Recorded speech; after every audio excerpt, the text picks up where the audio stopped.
There are many aspects of any religious icon that should be questioned. Muhammad's life and his teachings are due criticism as well. I mean, we discuss everyone else from Jesus, Buddha, and everyone in between, right? So why not evaluate Muhammad? Today we're discussing the Islamic State. We know that the Islamic terror network is infamous for its killing tactics, its evil doings. Now, the Western mindset, really, it's hard for us to accept what they do as modern. I mean, we don't accept their leadership as legitimate, and oftentimes in the West, many people assume that ISIS is a bunch of rogue thugs seeking power and wreaking havoc. But my question today is this: is Islam, as practiced by ISIS, a religion of violence that encourages the maiming and the murder of those who refuse to accept it? ISIS themselves have enforced cruelty upon the Iraqis and the Syrians, so they really believe in what they're doing, and they attribute it to Islam. To answer our question today, the search for correlations between ISIS tactics and the early Islamic era of Muhammad, it continues. Because for me, when I compare the two eras, I can't help but to see things that need to be discussed. For example, Muhammad approving the death of a girl named Asma, bint Marwan. This story is particularly disturbing because she was killed while breastfeeding her child. Asma was a poetess from the city of Medina, and she opposed Muhammad with her poetry. So when Muhammad realized what she was reciting or saying in her poetry, he's quoted as saying, "Who will rid me of this daughter of Marwan?" So a devout follower of Muhammad enters Asma's house in the night, 5 children around her, including the one she was breastfeeding. This man takes the baby away and stabs Asma in her heart. Now, when Muhammad was told what his follower had did, this was his response. He says, "No 2 goats will lock heads over her." Now, in modern day, that's like saying, who in the world cares? So in 1400 years of history, maybe Asma seems to have died in vain, not remembered, maybe even looked down upon by some people. But today I consider her a hero of free speech. She was clearly living before her time. Another story that shows some correlation between ISIS tactics and Islam is the story of Qirfa. Qirfa's story is incredible. It's horrifying. This incident occurred about 6 years after Muhammad moved to Medina. So there was a tribe called Banu Fazara. When Banu Fazara were attacked by Muhammad and his warriors, the tribe concocted a plan to retaliate or to kill Muhammad, but they were overpowered by the Muslims. So a mother named Qirfa and her daughter escaped the raids, and they escaped the raids narrowly, but they soon became prisoners.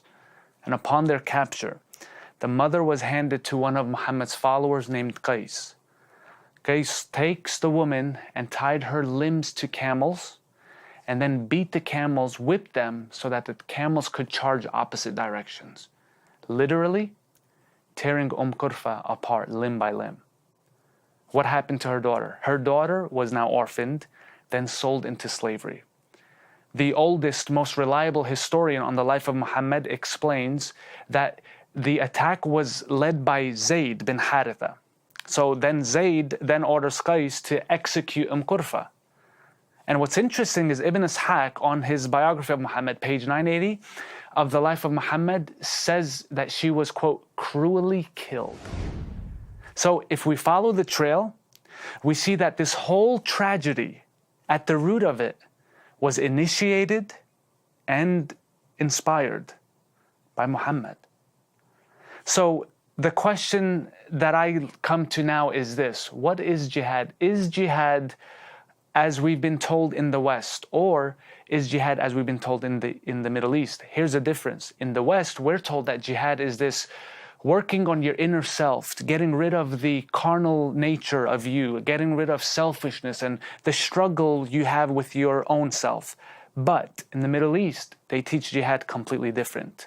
They teach that it's a conquest of war for the sake of Islam, fighting in the cause of Allah, much like we would understand it like the Crusaders. Was it an inward struggle, or, according to Muhammad, was it an outward struggle with arms?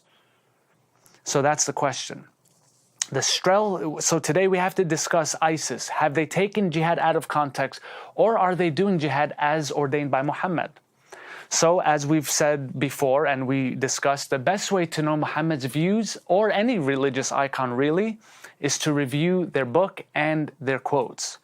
So what did Muhammad say on the issue of jihad?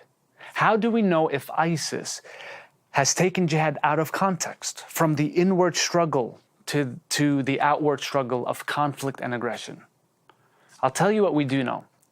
Muhammad is on record saying, within the narrations, his quotations, credible Islamic sources, he's quoted as saying, "He who dies without participating in jihad or conquest," now get this, "or wishing for it, that person will be in the same status as a hypocrite." Now, what does that mean? That means if you don't fight in jihad, in conquest, the outward struggle to enforce Islam in the earth, that's okay, but you don't have the choice whether to want to or not. That's basically what that hadith says. So we have imams all over the world literally recite these hadith, and then we wonder why ISIS is so out of control. When these narrations are regularly quoted in Friday sermons, I've heard them, I've been there, I just turn the channel on, you will hear them. The only outcome is the radicalization of good, kind-hearted people, people who are wanting to seek and please their God, to please Allah. It's also on record saying that Muhammad has said, "I have been commanded," and it's even in the Quran, by the way, "I have been commanded," not suggested, not inspired, not led, "I have been commanded to fight people until they testify that there is no God but Allah and that He Himself is the messenger." And this takes it a little further. Not just to confess Allah and Muhammad. You have to perform your prayers, pay jizya. What is the jizya tax? It's not even a tax, it's a fine actually. The jizya is when people are conquered by Muslim raiding armies. You have, if you're a Jew or a Christian, you have the option to opt out of becoming Muslim, but you have to pay for it. So basically, it's a discrimination fine for being a non-Muslim. If we enforce that in America today, all hell would break loose. So what's interesting too is that Muhammad said in that same quote, he said, if you do this, if you repent and you become a Muslim, and if you don't become a Muslim, you pay the fine, you will be protected, your possessions will be protected from the enemy or from Satan or from hell. No, that's not what he said. He said, you will be protected from me. Why do you need to be protected from Muhammad if he was a peaceful, loving man? That's interesting to know. The teaching also finds its root in the Quran. The only way for non-Muslims to spare their lives is to pay that jizya.